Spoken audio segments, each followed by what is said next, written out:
मेरी कोशिश यही थी कि वे कांग्रेस को किसी तरह से बचाएं। जब कांग्रेस खुद बचना नहीं चाहती तो मैं करूं क्या। नमस्कार, वन इंडिया हिंदी में आपका स्वागत है। मैं हूं राहुल पांडे।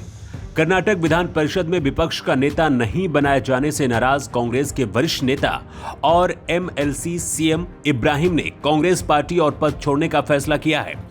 कांग्रेस के पूर्व केंद्रीय मंत्री सीएम इब्राहिम ने कहा है कि कांग्रेस कर्नाटक में डूब रही है और यहां भी कांग्रेस का तमिलनाडु आंध्र प्रदेश जैसा ही हाल होगा। अपनी ही पार्टी को लेकर कई सनसनीखेज इन्होंने खुलासे किए हैं। सीएम इब्राहिम ने कहा है कि पार्टी पूरी तरह से बर्बाद हो रही है। उन्होंने पार्टी में बिना पैसे के काम नहीं चलने के भी आरोप लगाए हैं और कहा कि पूरे देश में पार्टी खुद ही आत्महत्या करती जा रही है। इब्राहिम ने कहा कि कर्नाटक में पार्टी के पक्ष में माहौल था, लेकिन वह भी खत्म कर दिया गया है। सीएम इब्राहिम ने यहां तक कह दिया है कि पूर्व पीएम जवाहरलाल नेहरू और इंदिरा गांधी के समय वाली कांग्रेस अब नहीं रह गई है। पूर्व मंत्री ने क्या कुछ कहा है, सुनिए पूरा बयान। When there is no respect, when the party has taken a different view, now today what is all India level, why people are leaving? North India, now from South it started now. A man like Ghulam Nabi Azad, Kapil Sibal, they have all resigning and coming out. And so we can't. My fault is I am a Muslim.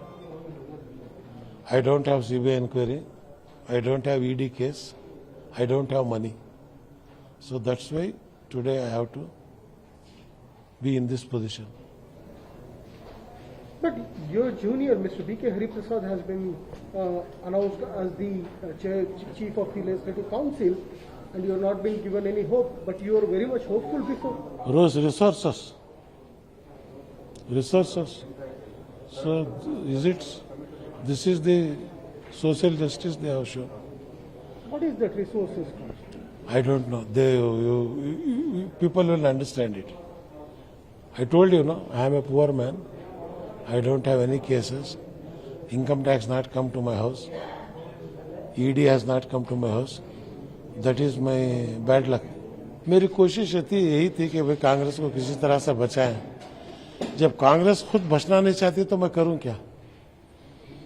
अगर ये जो है इनकी decisions policy सही से रही, ये जिस पे केस है, जिस पे इंक्वायरी है, जिसके पास पैसा है, उसी को अगर कांग्रेस देखे तो हम जैसे गरीब लोग करें क्या। ये तो पहले से चल रहा है, बिना पैसे के लोग वहां चल नहीं सकते।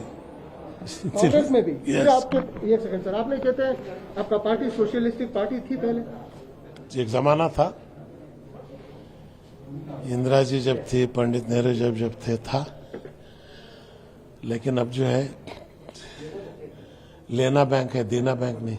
परिणाम कुछ नहीं है, बस हार के बैठेंगे। जो परिणाम तमिलनाडु में हुआ है, जो तेलंगाना में हुआ है, जो आंध्रा में हुआ है, वही यहां भी होगा। माना जा रहा है कि जल्द ही सीएम इब्राहिम कांग्रेस पार्टी आधिकारिक तौर पर छोड़ देंगे।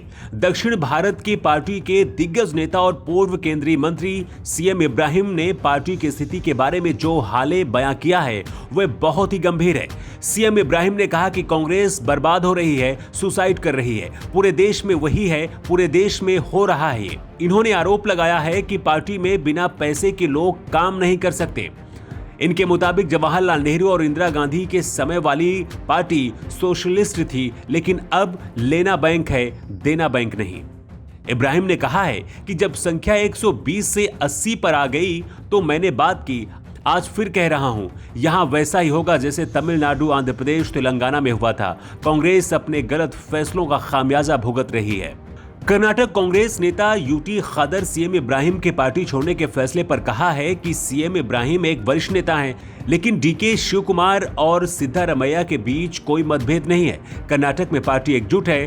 कांग्रेस अगला चुनाव जीतेगी और साबित करेगी कि सभी आरोप झूठे हैं। कर्नाटक विधान परिषद में विपक्ष का नेता नहीं बनाए जाने से नाराज कांग्रेस के वरिष्ठ नेता और एमएलसी सीएम इब्राहिम ने कांग्रेस पार्टी और पद छोड़ने का फैसला किया है। कांग्रेस विधायक दल के नेता सिद्धारमैया पर बार बार निशाना साधते हुए कहा है कि वो जल्द ही अपने अगले राजनीतिक कदम की घोषणा करेंगे। इस खबर में इतना ही। ज्यादा अपडेट्स के लिए आप बने रहिए वन इंडिया हिंदी के साथ।